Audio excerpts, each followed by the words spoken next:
And welcome to the show, everybody. Thanks so much for being with us. I'm back. I had a week-long vacation. I am live alert, awake, enthusiastic, refreshed, and we're ready to get into it. We got a lot to get to.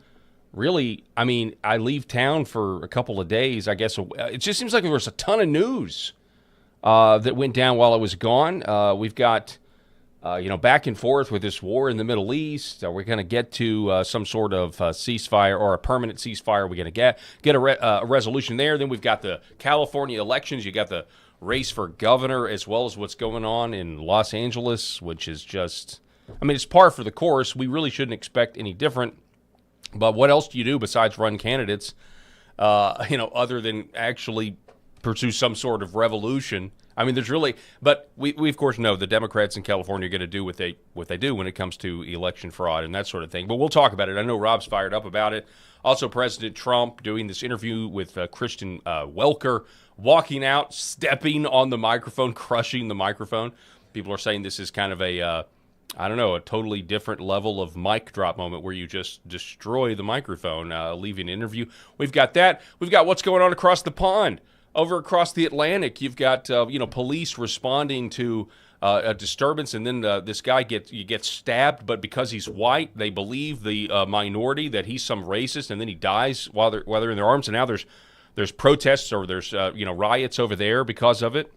What exactly is going on? We've got that. We've also got the fallout from our interview that we posted a week ago today with the Intel chairman Rick Crawford.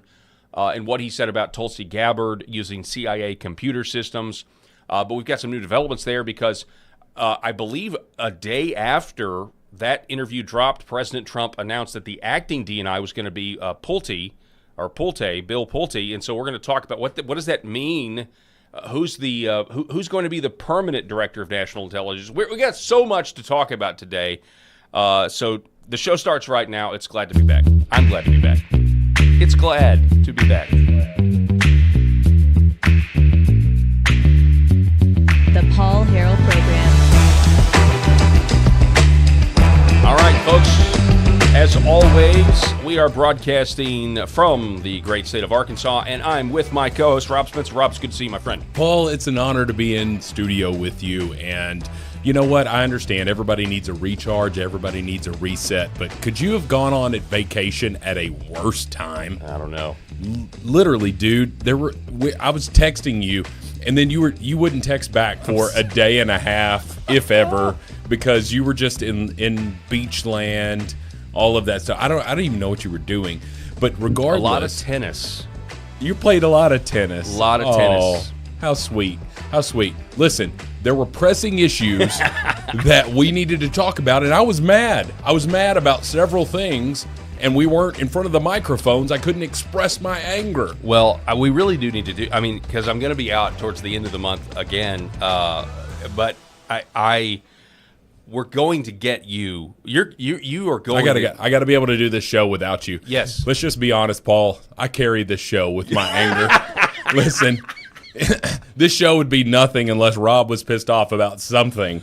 I love it. That's just what it is. Now we're going to figure that out, you and Eric, and it just takes time. It is a lot. There's a lot of moving parts. It's complicated to do. So anyway, guys, we're so honored to be in studio with you finally. Of course, thank you for sticking with us over the week while we played the best of and all of that stuff. I tried to jump into the chat whenever I could, but It wasn't very often because last week also it may have been serendipitous because last week I couldn't get my head above water in my businesses, and so it was probably worked out for the best. But I just wanted to razz on you a little bit, guys. We're glad to be with you. Tons of stuff to talk about over the next 2 hours. So let's talk, because when we spoke earlier today, this is one of the stories that I actually have paid the least amount of attention to while I was on vacation, and that has to do with what's going on in L.A. with the mayor's race, Spencer Pratt and that sort of thing. Rob, what do you know about this? What can you tell us about this? So what we saw, and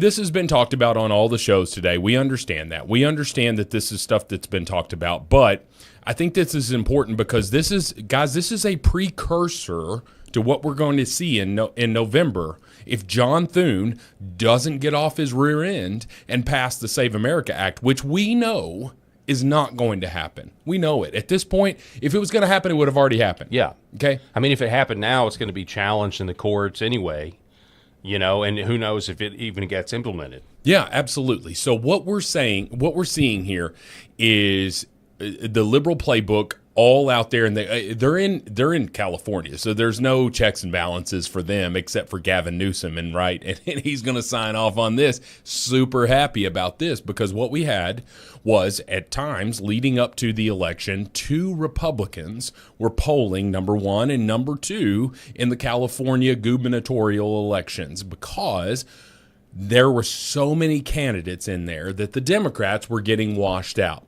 Right, you had Crazy Katie Porter in there, and get out of my shot. Get out of my shot. She's so crazy, and so. But I'm glad that she didn't. I'm glad that she didn't win because she is articulate and she's able to. She's a liberal lunatic, but she's crafty about it, and so I was a little bit fearful of her. But anyway, so you see these Republicans ahead. Well, then what do we see? We start to see those mail-in votes coming, right? And then it was 1-2. It was a Republican and a Democrat. And then we start to see all of this stuff, and then maybe that Republican gets knocked out of number 1. But nothing was more egregious than what we saw in Los Angeles, right? And we saw Karen Bass, who is the incumbent, card-carrying communist. Correct. And she is, listen, she's guilty of 12 murders, in my opinion. I believe that's the number of deaths that we saw with the Palisades fire. What mayor orders the reservoirs to be drained? The ones that were right there where the planes. I've got a good friend who is one of those fire rescue pilots, and he does the dip down. He goes down, dips down, gets the water, and he goes and drops it. Those were right there.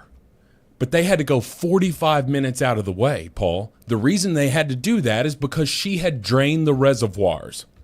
Now, I was told that there are multiple reasons for this, the environmental factors, all of this stuff. But suffice it to say that you had fire hydrants that were being tapped where there was nothing coming out of it.